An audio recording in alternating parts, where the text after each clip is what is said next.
Welcome to You Can't Laugh at That, So You Can't Laugh at Work series, the podcast that takes that one topic that you're not supposed to laugh at, work, and finds ways to laugh about it in the never-ending quest to prove that it is the time and place to laugh. Using humor in the workplace gives us a competitive edge, and it helps us become more engaged with our work. It helps generate buy-in and camaraderie. But what happens when a worldwide pandemic forces a fun work environment to work remotely? Are they able to maintain that fun? Are they able to keep their culture as part of one of their cornerstones? Well, Tammy Rutherford, the managing director of Rustici Software, joins me to talk about how the pandemic affected her team, an organization that has been featured in Nashville's Best Places to Work 10 years running. How are they maintaining their culture on a virtual level so that they can stay innovative, connected, and engaged?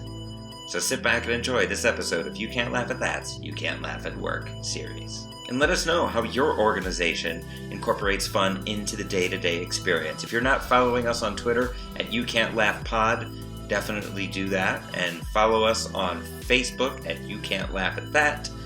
And check us out at watercoolercomedy.org/podcast. I know it's a little bit unconventional. Someone says, hey, I see you have a sense of humor. Let's talk about work. And that's kind of what I've been working on. I've been able to connect with a lot of cool people doing cool things across the country. And you stuck out basically based on one of your blog posts, where you mentioned that in 2020 you had to adapt quickly and sometimes it got messy, and with that you have to have a sense of humor. So in what ways were you able to adapt and kind of relish in the messiness of what was going on? Well, it's still going on, right? So that's we're still adapting, we're still learning, and it's still messy. So I'll kind of give you the most literal messy part of 2020 for us, which we discovered that when human beings aren't in the office on a daily basis, small repair items or maintenance to the building can become very big problems. Mm. And what happened in our office was a water line to a coffee maker had a little leak. But when that goes unattended for a couple of days, that becomes a very big problem, to the point where one of the guys on our team went to go pick something up at the office and opened the front door and water met him. So that's never supposed to happen. So not only had we, 2020 brought a lot of things to us, especially here in Nashville, but at Rustici Software and Watershed, our sister company, the great flood of 2020 is what we've been calling it. So we actually, our office completely flooded out. That was in June. And we are still finishing the repairs. So I did a walkthrough last week just to see where things are. So so we had a literal mess on our hands. So it got really messy. And all you can do is try to just, thankfully, what better time to repair a building when no one's in it? So we didn't need the building. So, in that sense, it was, we'll try to be positive Polly on this side of things and look at it that way. So that was definitely a messy one. The one that's kind of funny now, but was definitely a little nerve-wracking early days was, we all bugged out on Thursday, March 12th was our day of like, hey, everybody go home and just settle in. So we sort of responded pretty quickly and sent everybody home on a Thursday. We had a new hire starting on Monday. And so we've, and when we hire somebody at Rustici, it's a big event. We decorate their office and we have a new hire breakfast and everybody gathers and it's a big, event. We're all excited. We're a small company. We're about 35 people. So when somebody new comes on board, you're going to be seen pretty quickly. And so we kind of gather around you and onboard you in a very personal, way, in-person meetings. Most of it's informal. We have, a schedule and things, but it's pretty fluid. So we had to move pretty quickly to how do we bring somebody on board at Rustici Software where it looks like he shows up at the office, somebody hands him a laptop and says, go home, which is like the most unnatural way for us to ever welcome somebody here. So thankfully, Joshua was a pretty good sport. He wasn't expecting that. we weren't expecting that. And he rolled with the punches. He definitely helped us figure out what was missing in our onboarding process that needs to be a little bit more formalized, where we rely on storytelling and oral history to bring people on board. We really realized, oh, wow, we need to write this stuff down. We actually need to revisit how we bring people on. So we've adapted. We've brought on since then 8 more people to the organization since March of 20. And we're still fine tuning that. It's not perfect, but we do virtual new hire breakfasts. We do some, our office manager is fantastic and sends out, custom gift boxes to people with the snacks that they like that one day will be available for them in the office. We try to do the high touch stuff and make them feel welcome. It's just a little different when we have to do it on screens. Oh, for sure. Yeah. And that's a common theme that I see, is we have this awesome culture, people have fun working here. You're hired, but you don't get to feel that in person. So how do we translate that virtually? And so it sounds like you've kind of been leaning into that, trying to find new ways to do that. Yeah. Yeah. Are there other ways that you've translated your having fun in person to having fun virtually? Yeah. For us, the in-person fun moments, the reason why they're fun is because they're spontaneous. A lot of times you're just, you don't plan the fun, it just happens. And, when we're looking at virtual space, you have to be a little bit more intentional, which sort of, undermines the spontaneity of it and the magicalness that happens when it's just, fun interaction. We do have something that's pretty common in the when we're physically together in our office, you'll find Pong games active pretty much in the afternoon. So I think the natural, occurrence for everybody is around 2:00 or so, you just need a break. You need a brain break, you need a mental break. And so we've got something that's spun up over the last couple of months are office trivia games that just start in the Slack channel. And it's pretty it's funny, it's spontaneous. Anybody can start one. And if you just need a break, you can chime in and join one. It's everything from, trivia to Jackbox games to Drawful to Among Us, it just varies. But it's really fun to see everybody kind of gather. And it just naturally started looking, anybody could do it. And I was like, wow, this is like at 2 or 2:30 almost every single afternoon. You get folks in there. And so that's been a way to sort of replace some of that fun. And even if you can't join at that time, you do get to see the thread if you're in that channel to see what transpired. So there's an archive of it, which is actually as entertaining probably. So, we try to fill the gaps with things like that. The virtual happy hour, I think everybody, at the beginning of this thing, we're doing them like weekly and all this, and they were starting to get like at weird hours at like 3:00. And I was like, that's a little early for a happy hour on a Wednesday. But they also got to be a little bit too much. So we've sort of dialed those back a little bit. We do those monthly. We just had one last night and try to have some sort of structure or game or conversation around it. We're also kind of figuring out ways to do these so it's not 40 people on a screen all at once, where typically the dynamic gets really hard for people to engage. You end up with like 5 or 6 people that talk a lot and a lot of other people that sort of passively watch. So we're trying to break those into smaller groups and maybe have some structured activity just to kind of give it a little shape. And so we're still learning on that. But yeah, weekly happy hours turned into monthly happy hours, and that feels like a better cadence for us. Thinking about it, if you actually go to it and do a physical happy hour, all 40 people aren't interacting with one another at once anyway. So that's all. Yeah. That's unnatural to even try that. I mean, exactly. Yeah. I didn't even think about that. Yeah, but yeah, it doesn't translate well. So we're working on it. Yeah, let's have a 40-person conversation. Let's see where that goes. You're not learning anything about anybody, and everybody feels like they're shortchanged.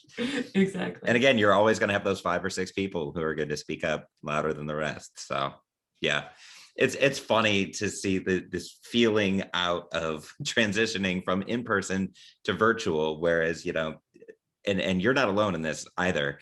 A lot of groups have tried to kind of like incorporate everybody at once, and that's not human. That's not how we do it on a regular day-to-day basis anyway. So trying to do it virtually is kind of funny to watch other groups do. So you're not alone. That makes me feel better. Yeah. Now the 2:30, trivia and the spontaneous, fun activities that happen, do you see an uptick in like productivity at the end of the day? Because I know that, 2 o'clock, 2:30, your energy levels are starting to wear down, the carb coma is kicking in from lunch and all that. So do you see like a revitalization of energy to close out the day strong? I think I've heard people comment on that. That's the other piece to all of this that's really hard, is that you just don't have the visual eye on things. So it's hard to gauge people's productivity or energy levels or happiness, because you just don't get to see their facial expressions or body language throughout the day. So I think people have said, yeah, I feel refreshed. I'm excited to go back to work. That was a really great break. And continue on through the afternoon or evening. And we were also all looking at time shifts right now. We've got folks that are parenting from home, that are home, teaching from home. They're just parenting responsibilities have changed so much. And so schedule shift has happened a little bit. So people's days look a little bit different than they might have, a year ago.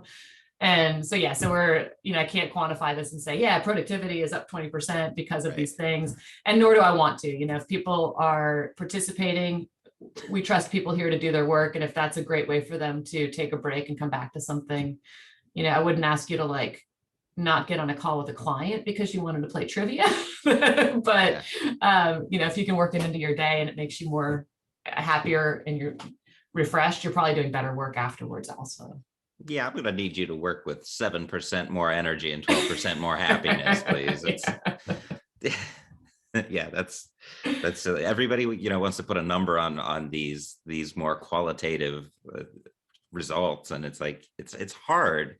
I mean, in the long run, you see it, but, day to day, it's harder to really say, oh, because this person was in a better mood, they were 50% more productive, or that's more of a long-term thing. So so for us, the thing we do measure on these right now is, are people enjoying it? So it's people's feedback, is this an activity that you would do again? Mm-hmm. And there's been spectacular failures in this place where we thought we thought people might want to exercise together, and so our office manager is going through just tremendous effort to try to figure out what are the things people will actually get excited about and engaged with on a screen or virtually. And, so we've got some hits and misses. That's the only way to figure it out. And so, so we figured out quickly that people would rather play trivia than yoga at 2:00 on a Wednesday. Mm-hmm. So that's where we focus that. So, so for us, it's really, what do people want to do? What are they participating in? What's their feedback?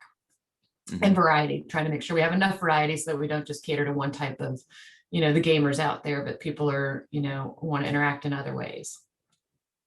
Right. You got to run the experiment, you've got to figure out what works and what doesn't. If you're not going to get the right answer the first time, every time.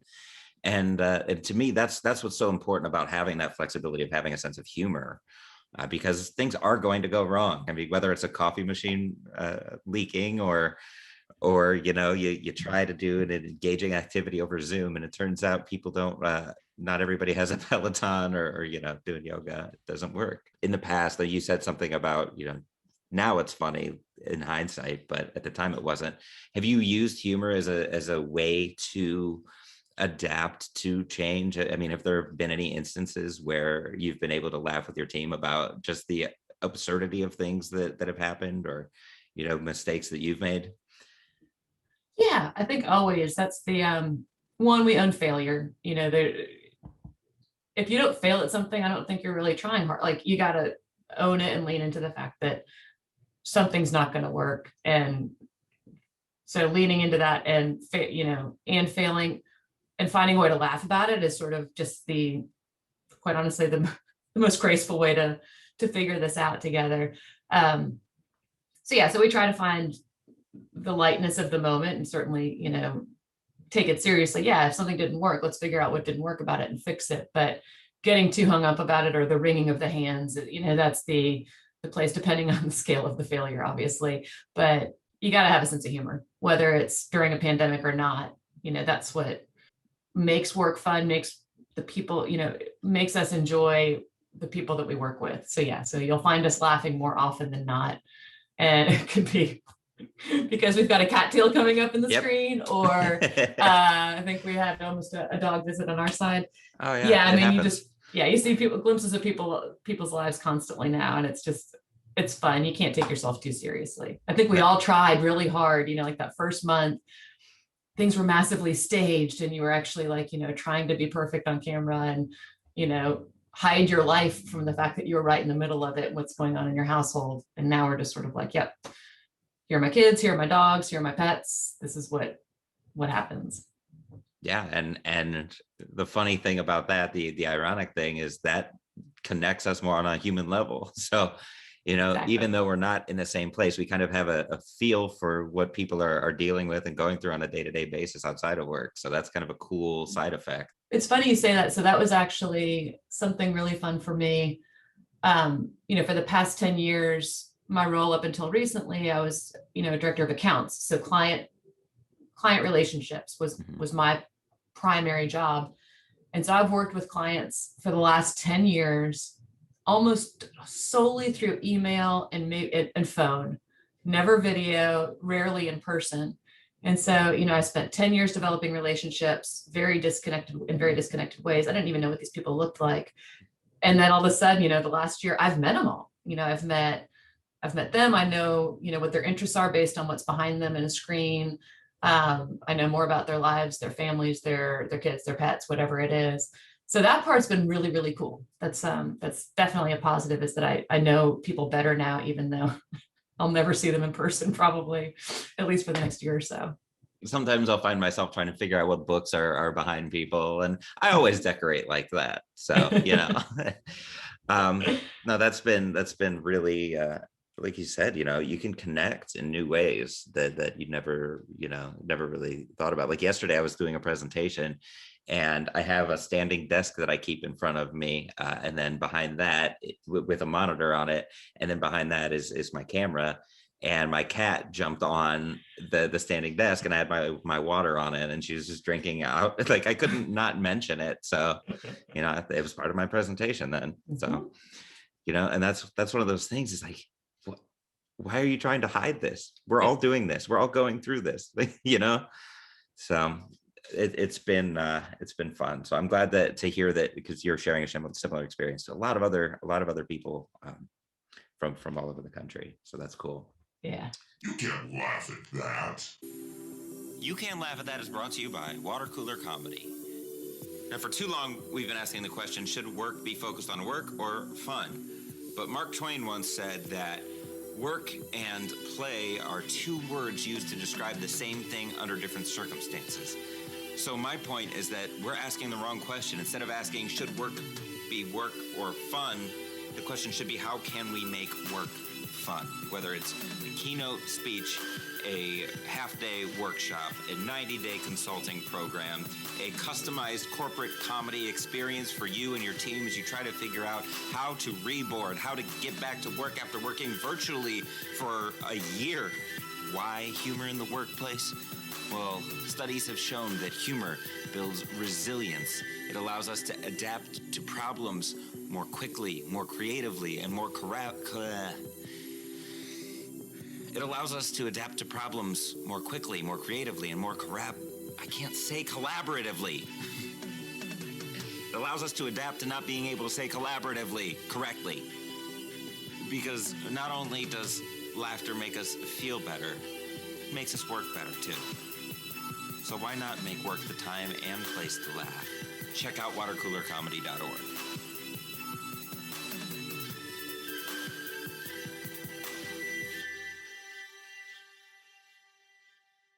Is there anything, like any way you've grown or anything that you've done that has benefited you and your team that wouldn't have happened if it weren't for COVID?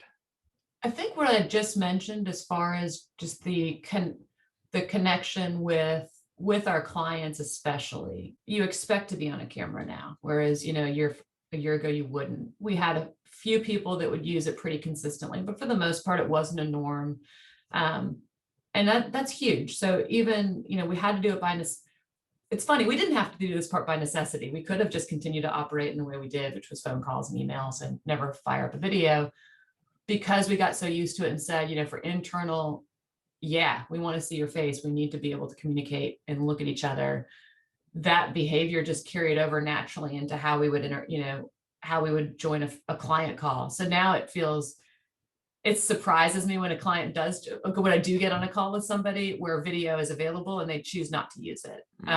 It's just sort of, it's about, I would say 75% of the time people are using cameras, but so that's been a great development for me, because I think that is something that will just carry over, and that we'll continue to use these tools even when we don't, even when we're back in the office physically. We'll still probably use these to communicate with our customers and even our sister companies and outsiders where we didn't. How has this taught you to adapt? Because for so long, it just felt like things had a day-to-day routine, and then all of a sudden that was just disrupted. How has this taught you to adapt to future sudden disruptions? Because the way the workplace is going, it's just going to be continual reinvention, with the development of new technology, especially in a tech-based company. There's constant updates and new things. So at that rate, like, how have you learned to pivot from this for the future? Yeah. I think we've learned to adapt and also not get too settled in. It took us a while to figure out routine. I think you saw people having a hard time establishing balance because, I know me personally, because the computer was right there when I woke up in the morning, it's sort of like, if it's line of sight, you feel like you're supposed to be working already. And so I know there were several people here at Rustici that kind of felt like they had to be online as soon as they were, you wanted to start working as soon as you could, which was silly. It's like, no, you got to bake in time before, remember you had a commute of some sort, and for me and others, it was about 30 minutes. So you at least had that time for your brain to wake up, to listen to a podcast or music or something to transition from your, home to your work persona and get in the groove. And so I think everyone's still trying to figure out ways to establish that balance. Or even if it's just, I had a friend suggest, walk out the front door, walk around the house and come in the back door. And then your day starts for work, which sounds like just silly, but it's true. You just change your environment, change the way you're looking at things for a second. So I think we're still trying to figure out how to do that.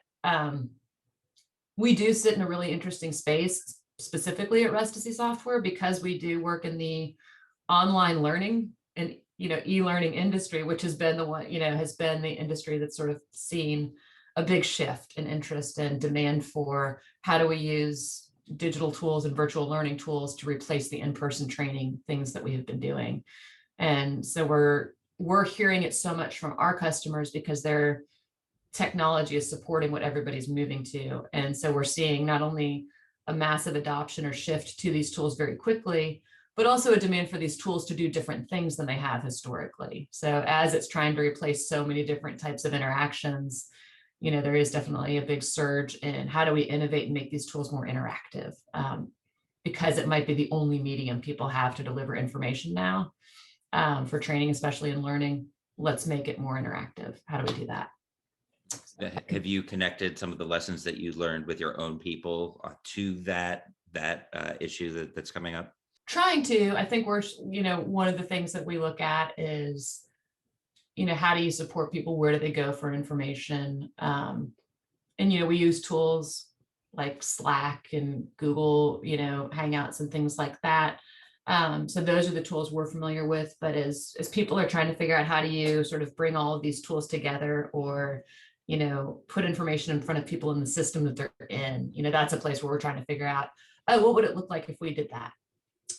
So we'll always start with ourselves, but we're going to be a little bit higher on the learning curve from a technology standpoint, just because we are a software shop. Mm-hmm. So we have to also remind ourselves, not every organization might be as familiar with the technology and the tools available, or be willing to try new things on that front. So we might not be the right target audience for most companies, but definitely on the tech side of things, we should be. Yeah, oh, for sure. And I mean, this more than I'm sure most people, that e-learning has been, exponentially growing. I've been putting off doing an online course for months, what seems like months now. I prefer the one-on-one, like the live, being able to see people's faces, but at the same time, like I see the value in that. And same with universities, and colleges are starting to adapt to that too, that used to value that in-person experience. And now we're starting to realize that, do I want to pay all that money for this? So it just feels like everything's being disrupted. And I feel like that's such an opportunity. And it seems like even though in some cases things have worked, things haven't worked, you have a good head on your shoulders, the ability to adapt and pivot and do that. Now, in your opinion, in your industry, is there like a secret sauce that a lot of people miss, that other leaders, other organizations are missing out on, as far as connecting with their people and connecting obstacle with opportunity? That's a great question.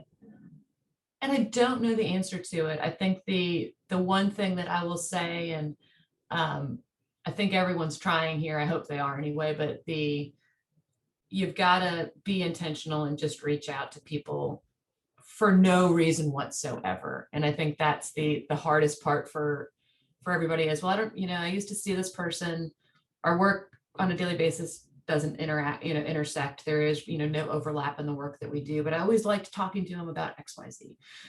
That you've got to find ways to still make that happen and check on people. And so that's the thing that I'm still trying to figure out how to do. I think we all are, is how do we reach out and have interactions with people that we don't see that we don't need to be talking to for work related things, but do it anyway and not feel weird about it. And I think that's the thing. Everyone's like, but I don't really have anything to say to them. I'm like, yeah, that's the beauty of it.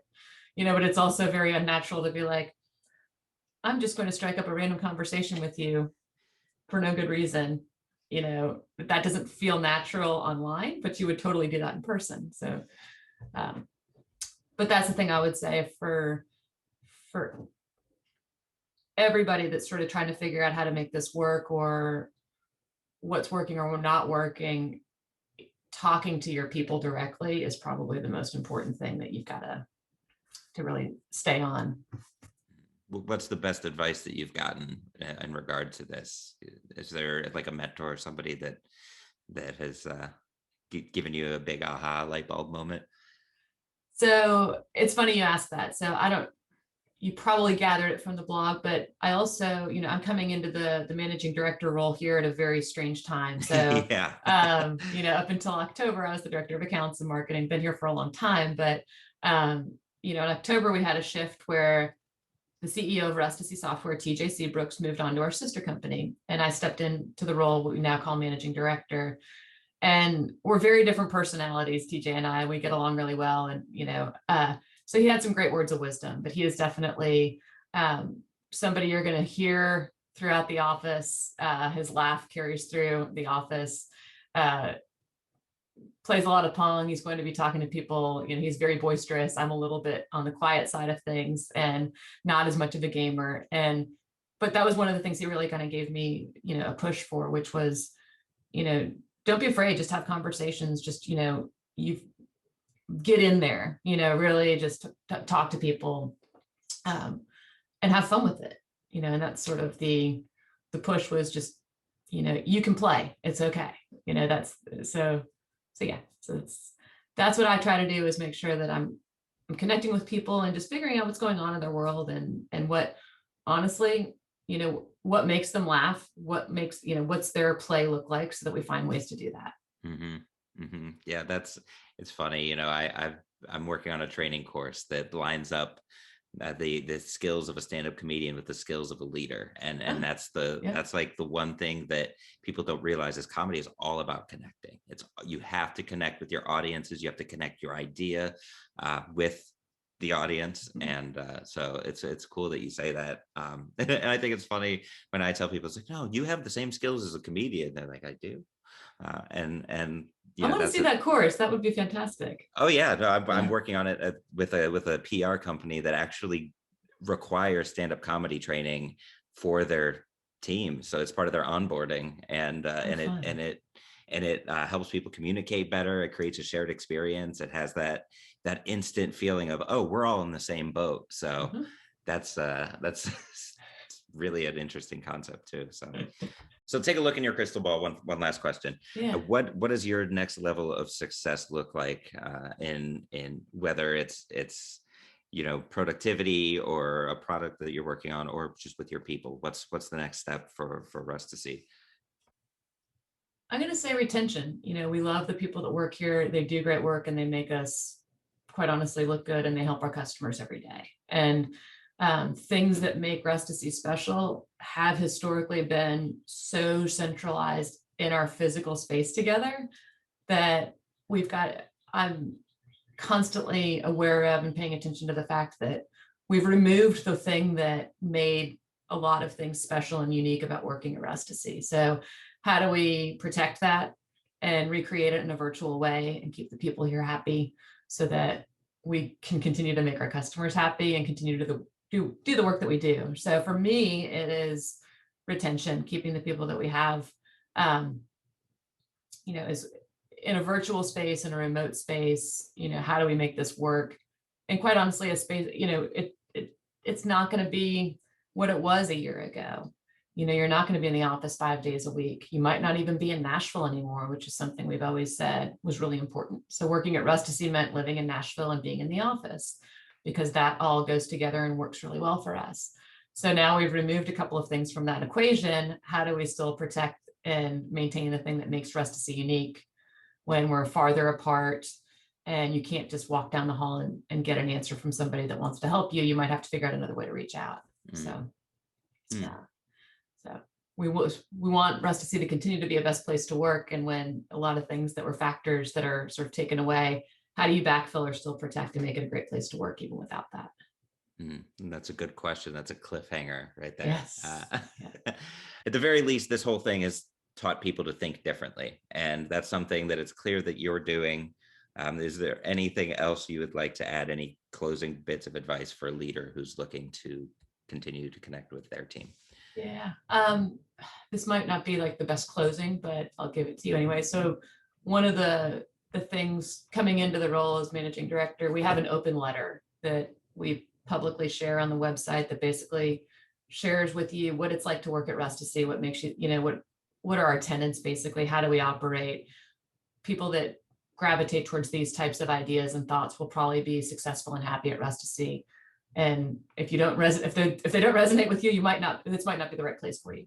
And so I had to revise that. I had to take a look at what TJ had written, what was out there, and say, okay, in my own words, what would I describe as what it's like to work at Rustici and how we do work.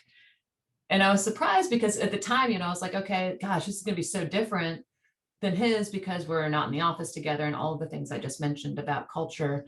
And what was really clear to me very quickly was all of our tenets and the way that we work with each other and the things that are important to us have nothing to do with the building or the snacks or the physical space and the things that we talk about as benefits at Rustici that are pretty office centric. It's all about how we treat each other and how you approach work. And it doesn't matter where you are physically, those things still, that transcends that. So it's so much easier sometimes to do work if you're in the same space, but how you approach the work and how you treat each other, it doesn't really matter where you are. You can be awesome to each other virtually. You can check in on somebody and see if they're having an okay day or not, or give them a helping hand. Now more than ever, we can do that because we know that our teammates are all time shifting and juggling multiple things, and just be graceful with each other. So, and that should happen no matter where we are physically. So that was sort of a fun moment of, hey, a lot of things have happened, but the majority of things still are the same in how we do work and how we treat each other. Be human. Yeah, exactly. Be human, try to be awesome. Yep. Awesome. Well, this was awesome. Speaking of awesome. So thank you for taking the time to prove that you can laugh at work, regardless of what some curmudgeons will say.